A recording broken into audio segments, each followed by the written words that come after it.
Good morning, ladies and gentlemen. My name is Napoleon Total, and today we actually have a leak from Enlisted that might detail the next campaign. And that campaign, fortunately or unfortunately for some people, looks like the Pacific campaign, and it's gonna be Guadalcanal. So without further ado, let's get started because I don't want this intro to be way too long. A few hours ago, I got this image. On the image, it perfectly states that the new campaign is probably Guadalcanal. Although I have first doubted this information, I did some digging to find out whoever leaked this also leaked the Stalingrad campaign before the official teaser of the Stalingrad campaign. And according to the people who provided the information, it is quite accurate.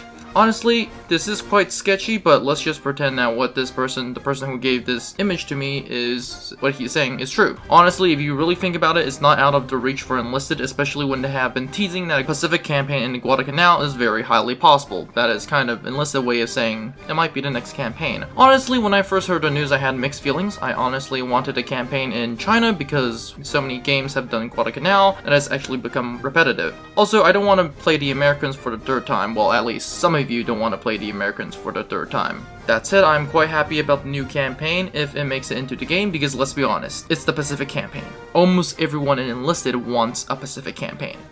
With that said, let's talk about some history of Guadalcanal apparently because that might be the next campaign. The Guadalcanal campaign, also known as the Battle of Guadalcanal or Operation Watchtower by the Americans, was a military campaign fought between the 7th of August 1942 and the 9th of February 1943. It was around the island of Guadalcanal in the Pacific Theater during the Second World War. It was the first major land offensive by Allied forces against the Japanese Empire. On the 7th of August 1942, the Allied forces, the United States Marines, landed on Guadalcanal and other islands, most notably in northern Solomon Islands, with the objective of using Guadalcanal and its basis to support a campaign eventually to recapture or neutralize the major Japanese airbase at Rubal in New Britain. The Japanese defenders who have occupied those islands in Guadalcanal had since been there since May 1942 and were outnumbered and overwhelmed by the Allies who captured some of the airfields on Guadalcanal, later named Henderson Field. Surprised by the Allied offensive, the Japanese made several attempts between August and November to retake Henderson Field. 3 major battles and 7 major naval battles, 5 surface actions and 2 carrier battles, and mostly daily aerial battles culminated in the decisive Battle of Guadalcanal in early November. With the defeat of the last Japanese attempt to take Harrison Field from the sea and land, in December the Japanese abandoned their efforts to retake Guadalcanal and evacuated their remaining forces on the 7th of February 1943. In the face of an American offensive, with a naval battle of Ren Hell Island serving to secure protection of the Japanese troops to evacuate safely. With all that history out of the way, I want to talk about some speculation. First of all, I think that both sides are not going to have an even balanced playing board in the sense that of aggression.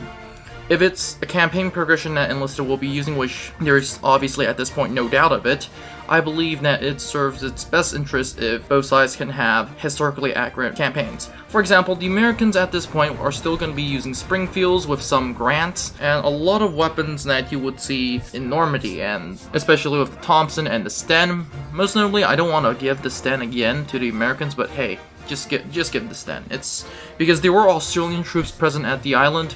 It does make sense for Americans and hopefully Australian troops to be getting the Sten. They also should be getting light machine guns, heavy machine guns. So basically pretty much the entire American roster from Normandy or Tunisia.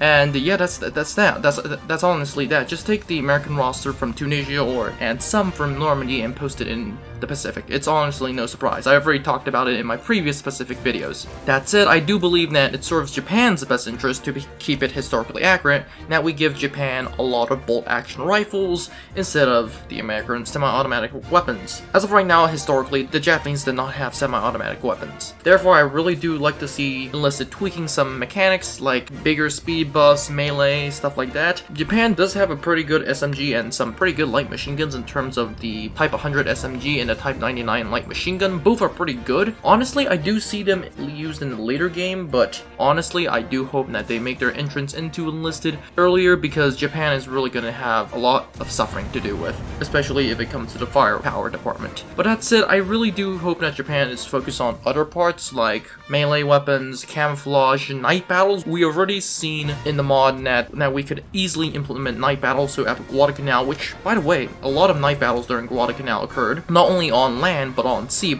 and I really would like to see a lot of night battles at Guadalcanal to help the Japanese to get an edge. Speaking of naval battles, the Battle of Guadalcanal is also pretty much known for naval battles. I don't know the scale of how Enlisted is going to implement naval battles, but I do hopefully want to see some ships and some destroyers. During the Tunisia release, we did get to see some ships of the Axis roaming around, but we didn't see any ships when the campaign was finally released. But that said, I'm still hoping for ships. Honestly, anything up to destroyers I'm 100% fine with. I am not sure if they are going to give us carriers or battleships. I honestly don't think that's going to be a good idea. I honestly think that it's going to break the game slightly unless Enlisted has done some experience with testing, and when I mean testing, I mean a lot of testing. But that said, that is up for the news update, apparently with the new quote-unquote Guadalcanal campaign, which is, I'm gonna be honest, if it's not Guadalcanal, I won't be surprised. But that said, if it's Guadalcanal, I am way beyond happy. I'm pretty certain, I'm 99.9% certain that it's Guadalcanal. But I could be that 0.1% that it could not be Guadalcanal. So yeah, I'm pretty certain, but in the case that it's not, don't quote me on it. That said, Enlisted does have a lot of things to fix besides implementing a new campaign. For example, please, Enlisted, please, fix the progression system. You really need to do that before adding another campaign, or when you add the new campaign, fix the progression with the new campaign. But thank you very much guys for watching in, and I'll see you in the next one. Don't forget to like, subscribe, and join the Discord, and have a great day. Now before you leave, I would like to thank you very much for watching this video. I would be honored if you could like and subscribe to the channel. Remember, more videos are coming out, so it is a good idea to click on that notification button. Anyways, have a great day, and I'll see you in the next one.